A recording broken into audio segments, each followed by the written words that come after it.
Hi guys, well it's weekly wrap time again, and it's been an absolutely big week for Triple Crown this week. We've had a lot of runners going around, but starting last Saturday we had Force Red in the Breeders' Plate, and what a ripper of a run that was, Chris. I thought it was outstanding. Yeah, he did a particularly good job. It's always a hard thing getting those young ones to early races like that. But just knowing where he was at with his preparation, and he was I think we banged on about it a bit, a few weeks behind some of the others, and trying to bridge that gap. But he performed particularly well. He jumped straight on the bunny. He managed to get in behind the leader. Had a great education in there amongst other horses, and unfortunately, he was, as it turned out, he was right behind the favourite Scampy, and everyone thought that horse would take us into the straight and we could follow it out and find clear running. But he ended up falling back in our lap and held us up at a crucial stage. But for Force Red to finish 1.2 off the winner, I thought was an excellent debut and a great education to boot. So really looking forward to his next preparation now. Yeah, who would have thought? Ripper of a ride by Andrew Adkins, and who would have thought that the red hot favourite Scampy would have just fallen out the back, and that really cost us. But anyway, I agree, it was a ripper of a run. We had a pretty disappointing end of the day last week with Marzu being scratched a couple of hours beforehand, but he was back on track. The chiropractor worked wonders, and back at the trials on Tuesday, I think it was, and had a really good showing. Yeah, he did. I mean, Saturday was the highs and lows of racing, wasn't it?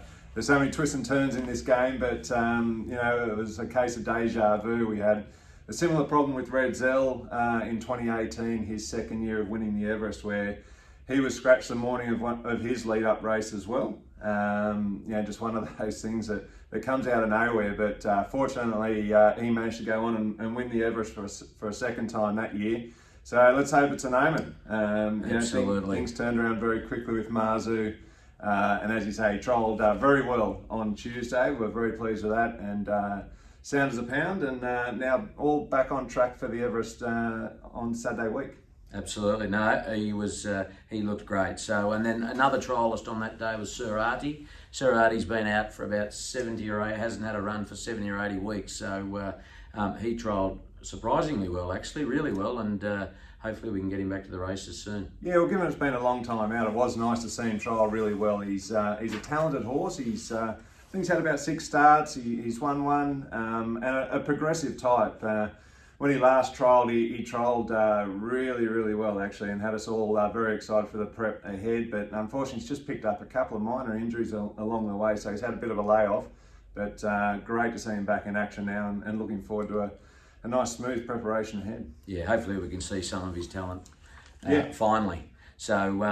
So big week this week for us. Obviously, big week for the Triple Crown ownership group overall, but it's Everest week, so it's all happening. Things will be kicking off. We've got barrier draws. So the first step's the barrier draw on Tuesday. So hopefully the gods will be kind to us. Yeah, let's just pray for a great barrier. Yeah, so exciting times. But we start this week's runners. We've got a after last race trial this afternoon for Tui's credit, with his new stable down in Queanbeyan with Nick Olive. So be good to see him run out there. Yeah, it will. I think, look, I'm not too sure what to expect with him at this stage, but Nick Olive does a really good job down there, and I know he's been very happy with Tui's credit's progress, just especially the last couple of weeks where he's taken a few steps forward. So excited to see how he goes and get this preparation underway. Absolutely. We've got 3 accepted tomorrow. I don't think we'll talk about Nullifier, because it's likely that Matt will scratch her with the wide barrier. Well, barrier 16 never helps, does it? Absolutely not. No. But we've got race 3. We've got Pia Rosa running around up to what is probably her best distance, or near her best distance. Yep. She's favourite, and she looks good from barrier 2. Yeah, no, she has. She's drawn well, or is it well? I don't know. Sometimes these horses who tend to get back a little bit, you don't really want those inside barriers, because sometimes you get back and you can get held up for a run. But Tom Sherry's back on board. He rode her last start. Rode her a treat actually. I was really happy with his ride, and he found clear air when needed. But she deserves to be favourite, I think. She ran terrific last start, a nice second there at Rose Hill. Back to the scene of the crime, and I think her fitness now is really cherry ripe, so she should be on the mark, and let's hope she's a winning chance. Absolutely, no, it'll be, and lots of owners heading out there tomorrow, so it should be a great day with some nice weather. Then we've got Rev Miss resuming in the Group 3 Niverson in race 9, and she's had some lovely trials, and really excited to get her back for the spring. Well, she is a real favourite. She's an outstanding mare, and great to see her back. She's the sort of mare that'll improve into her preparations, but it's a lovely kick-off point for her here. She did trial particularly well coming into it, so it'll be interesting to see how she goes first up, but I'll certainly expect her to improve in subsequent runs. And she has got a bit of a tricky barrier, which isn't ideal for her. I think barrier 10 from memory. But yeah, expecting her to run well, but certainly keep improving, and a really exciting preparation ahead for her. I think next start she'll probably go down for the Group 2 Tristarc down at Caulfield, and then that'll be a fork in the road. So if she's flying, we might go to Group 1 on Derby Day over the mile, which would be particularly exciting. Alternatively, there's other races too, I think a few days later. Cup Day down there at Flemington for her, or she might even come back up to Sydney. What is it? The Hot Danish Stakes. So there's a few very nice options, Group 2s, Group 3s, or potentially Group 1 if she's flying. Well, I've booked my accommodation for Derby Day, so okay. fingers crossed.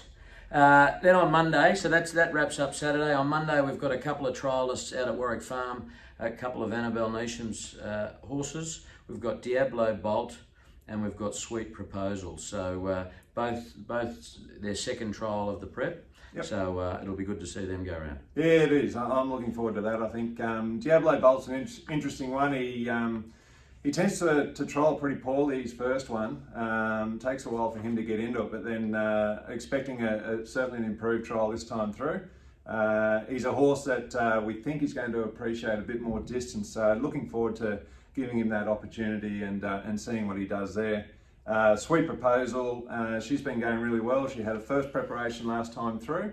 I thought she showed some really good talent, and then yeah, keen to see her get through here. I know Annabelle Neasham and the team are very happy with her progress, and I think she's got a nice prep in front of her. Absolutely. And then Thursday, we've got Belyave nominated, will be third up. She had a good second up run, got a place there, and just trying to crack that maiden. Yeah, exactly right. No, I don't think she's far off at all. I think that last start she was third, and behind a couple of pretty smart ones. So I think it's going to be a really good form race. So I think, look, let's pray she gets a good barrier, and if she does, I think she'll be, hopefully fighting out the finish. She's knocking on the door. Yep, no, for sure.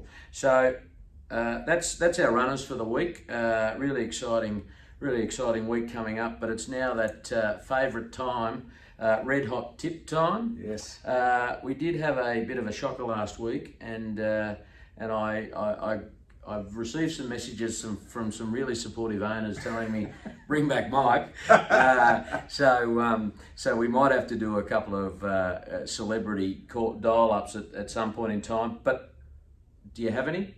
I do. Tom Kitten let me down last week, unfortunately. As you say, it wasn't pretty, but this week I'm going for the near certainty, if there's such a thing in racing. So yes, it will be short. I know you've got a bee in your bonnet about my tips being short, but NCAP in race 6, I think is a solid win. I just want to get everyone's day off to a flyer, and then we'll roll into race 7. And Montefilia, I think, has been building in her preparation really well, and I think she's mapping well for this race, and I think another good winning chance.